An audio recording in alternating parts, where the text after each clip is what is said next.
Hello friends, ఒక్కసారి imagine చేయండి. అర్ధరాత్రి 2 గంటలకి మీరు ఒక ఖాళీ రోడ్డు మీద నుంచునున్నారు. అంతా చాలా నిశ్శబ్దంగా ఉంది. ఆ నిశ్శబ్దానికే సగం భయం వేస్తుంది. అలాంటి టైంలో ఒక బస్ వచ్చి మీ ముందు ఆగితే మీరు ఎక్కుతారా? మ్యాక్సిమం ఎవరైనా అలాంటి సిచ్యువేషన్లో ఎక్కేస్తారు. కానీ అదే బస్ మీ చివరి ప్రయాణం అని తెలిస్తే?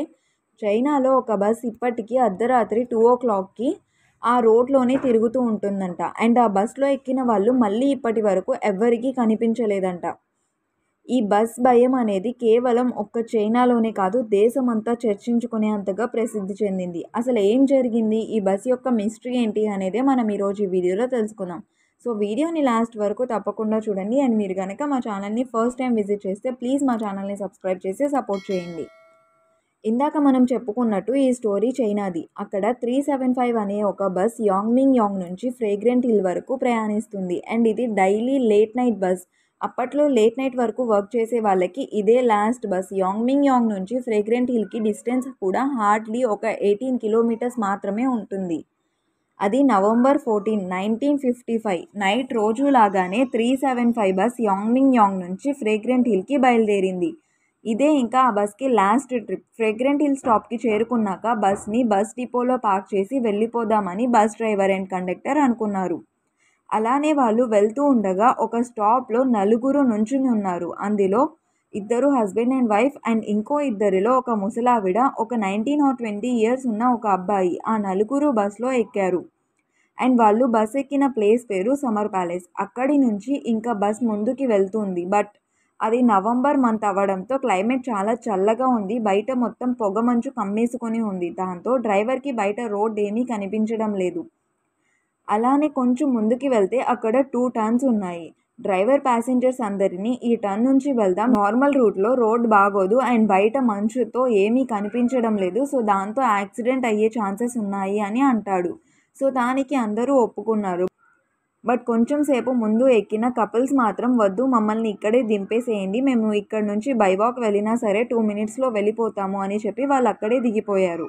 ఇంకా బస్లో కేవలం ఆ ఓల్డ్ లేడీ అండ్ ఇంకో అబ్బాయి, డ్రైవర్ అండ్ కండక్టర్ వీళ్ళు మాత్రమే ఉన్నారు.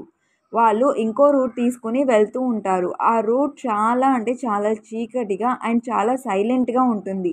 ఆ బస్ ఇంజన్ సౌండ్ తప్ప ఇంకా వేరే ఏ శబ్దం కూడా వినిపించనంత నిశ్శబ్దంగా ఉంటుంది.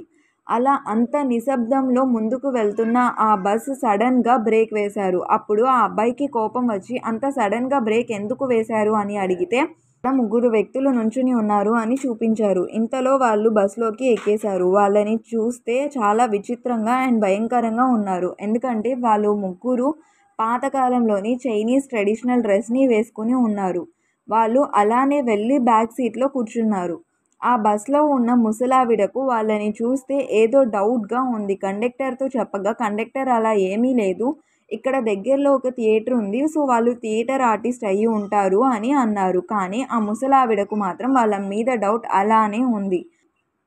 వాళ్ళని అబ్జర్వ్ చేస్తూనే ఉంది. వాళ్ళ బట్టలు కూడా చాలా మురికిగా, లైక్ చాలా సంవత్సరాల నుంచి ఉతకనట్టుగా మట్టితో ఉన్నాయి. అండ్ 3 వ్యక్తుల్లో మధ్యలో ఉన్న వ్యక్తిని పక్కన ఉన్న 2 కంట్రోల్ చేస్తున్నారు. లైక్ తను ఫుల్గా తాగేసి ఉంటే వాళ్ళు సపోర్ట్ ఇస్తున్నట్టు. ముసలావిడకు అది చూస్తే ఇంకా భయం పెరిగిపోతుంది. ఇంతలో డ్రైవర్ మళ్ళీ సడన్గా బ్రేక్ వేశారు. అప్పుడు ఆ ముసలావిడ వెళ్ళి ఆ అబ్బాయి మీద పడిపోతుంది. దాంతో ఆ అబ్బాయి పట్టుకుంటాడు. డ్రైవర్ని ఎందుకు మళ్ళీ సడన్గా బ్రేక్ వేశావు అని అడిగితే నల్ల పిల్లి ఎదురుగా వచ్చింది అని చెప్తాడు. బట్ ఇంతలో ఆ ముసలావిడ గట్టిగా అరుస్తూ తన పర్స్ పోయింది అని, ఆ అబ్బాయే తను పడిపోయినప్పుడు పట్టుకునే క్రమంలో దొంగలించాడు అని గొడవ పెట్టుకుంటుంది. కానీ ఆ అబ్బాయి తను అలా ఏమీ చేయలేదు అని చెప్పినా వినకుండా తనని కొడుతుంది. దాంతో డ్రైవర్ వాళ్ళిద్దరిని అక్కడే దింపేసి ఇక్కడ దగ్గరలో ఒక పోలీస్ స్టేషన్ ఉంది, మీరు అక్కడికి వెళ్ళి కంప్లైంట్ చేసుకోండి అని వాళ్ళిద్దరిని అక్కడే దింపేస్తాడు. అప్పుడు బస్ వెళ్ళిపోయాక ఆ అబ్బాయి ఆవిడ మీద సీరియస్ అయ్యి ఎందుకు మీరు అలా అబద్ధాలు ఆడుతున్నారు, నేను అలా ఏమీ చేయలేదు అని అంటాడు. అప్పుడు ఆవిడ నాకు తెలుసు అని అంటుంది. అప్పుడు ఆ అబ్బాయి షాక్ అయ్యి మరి ఎందుకు ఇదంతా చేశారు అని అడుగుతాడు. అప్పుడు ఆవిడ ఇందాక బస్లో సడన్గా బ్రేక్ వేసినప్పుడు గాలికి వెనక కూర్చున్న 3 మధ్యలో వ్యక్తి మొహం మీద జుట్టు ఎగిరింది, అప్పుడు అసలు తనకి మొహమే లేదు అని అంటుంది. అంతేకాకుండా ఆ 3 కాళ్ళు కూడా లేవు అని అంటుంది. అలా కేవలం దయ్యాలకే సాధ్యం అని అంటుంది. అందుకే ప్రాణాలు రక్షించుకోవడం కోసం మాత్రమే నేను అలా చేశాను అని అంటుంది. అప్పుడు ఆ అబ్బాయి ఆవిడకి థ్యాంక్స్ చెప్పి మనిద్దరి ప్రాణాలైతే సేవ్ అయ్యాయి, కానీ ఆ lady conductor and driver life ఎలా సేవ్ చేయాలి అని పోలీస్ స్టేషన్కి వెళ్ళి జరిగిందంతా చెప్తారు. బట్ వాళ్ళు దీన్ని అంత సీరియస్గా తీసుకోక ఇది కేవలం మీ డిల్యూషన్ మాత్రమే అని చెప్పి పంపించేస్తారు. ఇంకా వాళ్ళు చేసేదేమీ లేదు, కనీసం వాళ్ళ ప్రాణాలైనా సేవ్ అయ్యాయి అని అనుకుని వెళ్ళిపోయారు. కానీ అసలు మిస్టరీ ఇక్కడ నుంచే స్టార్ట్ అయింది. 14th నవంబర్ రోజు ఆ బస్ బయలుదేరి, కానీ అది దాని డెస్టినేషన్కి రాలేదు అని 15th నవంబర్లో పోలీస్ స్టేషన్కి కాల్ వచ్చింది. ఆ బస్ నిన్న నైట్ బస్ డిపోకి రీచ్ అవ్వలేదు అని కంప్లైంట్ ఇచ్చారు. అప్పుడు ఆ పోలీస్ వాళ్ళకి నైట్ వచ్చిన ఆ ముసలావిడ అండ్ అబ్బాయి గుర్తొచ్చారు. ఇంకా 15th నవంబర్ రోజంతా చాలా వెతికినా సరే ఆ బస్ ఇన్ఫర్మేషన్ ఎక్కడా దొరకలేదు. అండ్ స్ట్రేంజ్ విషయం ఏమిటంటే ఆ ఓల్డ్ లేడీ అండ్ ఆ అబ్బాయి ఎక్కడైతే దిగారో అక్కడ వరకే సీసీటీవీ ఫుటేజ్ అనేది రికార్డ్ అయ్యి ఉంది. ఆ స్టాప్ తర్వాత ఉన్న ఏ సీసీటీవీ కెమెరాలో కూడా ఆ బస్ ఫుటేజ్ ఎక్కడా కనిపించడం లేదు. వాళ్ళని దింపాక ఇంకా అక్కడి నుంచి ఆ బస్ మాయమైపోయినట్టే అనిపించింది వాళ్ళకి. వాళ్ళు ఎంత వెతికినా సరే వాళ్ళకి ఆ రోజంతా ఆ బస్సు అనేది కనిపించలేదు. దాని నెక్స్ట్ డే పోలీస్ వాళ్ళకి ఆ బస్ ఎక్కడుందో ఇన్ఫర్మేషన్ వచ్చింది.